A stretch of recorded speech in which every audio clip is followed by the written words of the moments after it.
Welcome. In this video, we'll be exploring the essential skills of rounding numbers.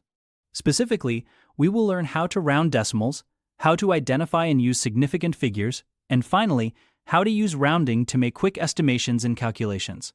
These are fundamental tools in mathematics, science, and everyday life, helping us to simplify complex numbers and make sense of quantities. Let's get started with our first topic.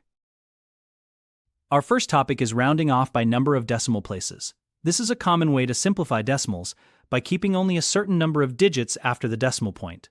The process is based on looking at the digit directly to the right of the place value you want to round to. There are two main rules to remember. The first rule is, if the digit after your rounding place is 4 or less, you keep your rounding digit the same. All the digits to the right are then simply dropped. Let's see an example. Suppose we need to round 0.2464 to 3 decimal places. First, we identify the third decimal place, which is the digit 6. The digit we are rounding is 6. Next, we look at the digit to its right, which is 4. The digit to the right is 4.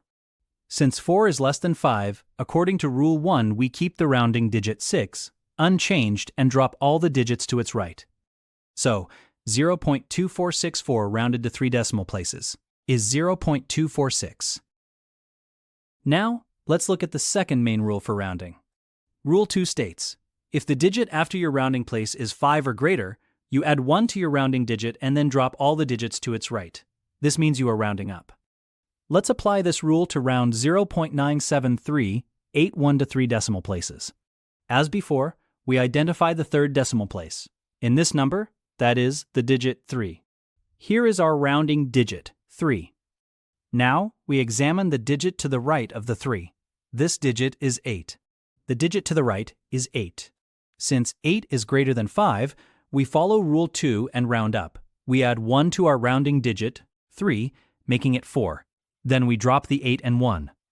Therefore, 0.9738, 1 rounded to 3 decimal places, is 0.974. So, remember the simple rule. 4 or less, let it rest. 5 or more, raise the score. Things get a little more interesting when the digit to the right of your rounding place is exactly 5.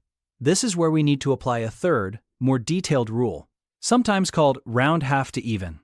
This rule applies when the digit immediately after your rounding digit is 5. We need to look at what comes after that 5 and whether the rounding digit itself is odd or even. There are two main cases here. First, if the 5 is followed by any non-zero digit, you round up, just like in the 5 or more rule. Case 1. If 5 is followed by any non-zero digit, you add 1 to the rounding digit. Let's look at rounding 3.4655 to 2 decimal places. Here, the rounding digit is 6. The digit to its right is 5, but that 5 is followed by another 5, which is not 0. So, we round up. We add 1 to 6, which gives us 7. So, 3.4655 rounded to 2 decimal places is 3.47. It doesn't matter if the 6 was odd or even in this case, because the 5 wasn't alone. Now for the trickiest part. What if the 5 is at the very end of the number, or followed only by zeros? This is when we look at the rounding digit itself. Case 2. If the 5 is the last digit, or is followed only by zeros, you look at the rounding digit. If it's even, you leave it alone. If it's odd, you round it up by 1. This rule helps to avoid accumulating errors if you have a lot of numbers ending in 5. By rounding half of them up and half of them down, you get a more balanced average. Let's apply this rule. Round 1.88500 to 2 decimal places.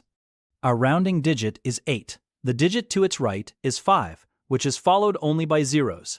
Since 8 is an even number, we apply case 2a and leave it unchanged.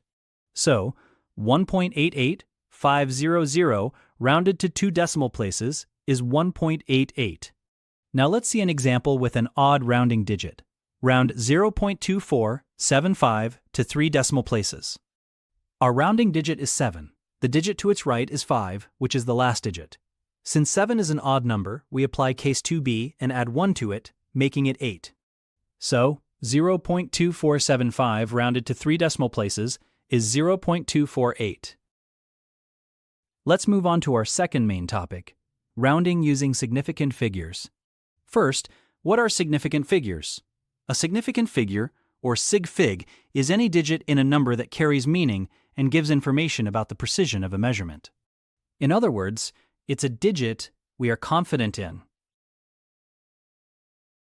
There are a few key rules to determine which digits are significant. We always count from left to right. Rule 1. Any non-zero digit is significant. Rule 1. Any non-zero digit from 1 to 9 is always significant. For example, the number 25.32 has 4 non-zero digits, so it has 4 significant figures. Rule 2. Zeros that are between 2 non-zero digits are significant. For instance, in the number 602, the 0 is trapped between a 6 and a 2, so it counts. This number has 3 significant figures. Rule 3. Leading zeros, which are zeros that come before the first non-zero digit, are not significant. They are just placeholders for the decimal point. So, in 0.025, the 2 zeros are not significant, and the number only has 2 significant figures. Rule 4. Trailing zeros, which are zeros at the end of a number, are only significant if there is a decimal point. So, in 2500, with no decimal point, the zeros are just placeholders, and it has 2 significant figures. But if we write 2500 point with a decimal, it implies the zeros were measured, making it have 4 significant figures. Let's practice. How many significant figures are in 2.3004? The 2 and 3 are non-zero. The zeros are between non-zero digits. The 4 is non-zero. So that's 5 significant figures. What about 0.0016, 5000? The leading zeros are not significant. The 1, 6, and 5 are. The trailing zeros are significant because there is a decimal point. That gives us a total of 6 significant figures. Now that we know how to identify them, let's learn to round numbers using significant figures. The process is similar to rounding with decimal places. The rule is, count the required number of significant figures from left to right. Then, look at the very next digit. If it's 4 or less, you round down by dropping digits and replacing whole number place values with zeros. If it's 5 or more, you round up by adding 1 to the rounding digit. Let's round 38,176 to one significant figure. We count one significant figure from the left, which is the digit 3. The digit to its right is 8. Since 8 is 5 or greater, we round up, we add 1 to 3, making it 4, and then we replace all the remaining digits with zeros to maintain the number's place value. So, 38,176 rounded to one significant figure is 40,000. It's not 4, it's 40,000. Here's another example. Round 0.285, 173 to 3 significant figures. First, we ignore the leading zero and count our first 3 significant figures, 2, 8, and 5. The next digit to the right is 1. Since 1 is 4 or less, we round down. We keep the rounding digit, 5, as it is, and drop all the digits to its right. So, 0.285, 173 rounded to 3 significant figures is 0.285. Notice we don't add trailing zeros, because they would change the number of significant figures. Now let's see how these rounding rules are used in practice, especially in calculations. The most important thing to remember is, do not round in the middle of a calculation. Perform your calculation completely, and only round the final answer to the required number of significant figures. For example, let's find the value of 0.314, 3 times 6.06, and give the answer correct to 3 significant figures. First, we do the multiplication. Using a calculator, we find the exact product is 1.904658. This is our exact answer. Now we round it to 3 significant figures. The first 3 significant figures are 1, 9, and 0. The next digit is 4. Since 4 is less than 5, we round down. So the final answer, rounded to 3 significant figures, is 1.90. We write the trailing zero to show it is a significant digit. This gives us our final answer, 1.90. This means the third digit, the 0, is known to be a 0. Let's look at another example. We need to find the average of 5 values of pi and give the answer to 3 significant figures. Step 1. Find the sum of all the values. We must use the exact values, not rounded ones. Adding them all up gives us 15.690787. Step 2. Divide the sum by the number of values, which is 5. Dividing gives us an exact average of 3.1381574. This is the value we will round. Step 3. Round the average to 3 significant figures. The first 3 are 3, 1, and 3.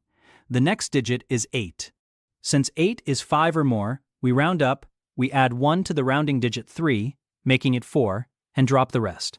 So, the average value of pi, correct to 3 significant figures, is 3.14. This result is more reliable because we waited until the end to round. Our final topic is approximation. Sometimes we don't need a precise answer. We just need a quick estimate to see if our final answer is reasonable. The strategy is to round all the numbers in the problem to easy to work with values first, and then do the calculation. This gives you a good estimation. Let's try to estimate 38 times 71. For multiplication, it's often easiest to round each number to one significant figure, which for these numbers means rounding to the nearest 10. 38 is closer to 40 than 30, and 71 is closer to 70 than 80. So we estimate the calculation as 40 times 70. Multiplying 40 by 70 is easy. 4 times 7 is 28, and we add 2 zeros. The estimate is 2,800. This is a good way to quickly check your answer if you use a calculator. Let's try another one. Estimate the value of 256.5 divided by 63.5. For division, a great strategy is to round the numbers so that they are multiples of each other, if possible.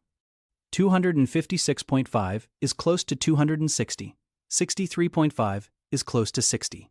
Now we ask ourselves, is 260 divisible by 60? It's close. We can also think of rounding 63.5 to 64, and then looking for a good multiple of 64 that is close to 256. 64 times 4 is exactly 256. By making a strategic choice in our rounding, we can simplify the problem and get a very accurate estimate. Both methods give a result close to 4. Finally, let's look at a practical application involving our rounding skills. A box holds 7 pencils. An electrician has 251 pencils to pack. How many boxes are needed, and how many pencils will be left unpacked? To find the number of boxes, we divide the total pencils by the capacity of one box. 251 divided by 7 is approximately 35.857. Now we need to think about what this number means. If we rounded down to 35 boxes, we would only pack 35 times 7, which is 245 pencils. We would still have 6 pencils left that couldn't fit in a box. If we rounded up to 36 boxes, we would have 36 times 7, which is 252 pencil spots. We only have 251 pencils, so one spot would be empty, but all pencils would be packed. This shows that in some real-world problems, you don't always use the standard rounding rules.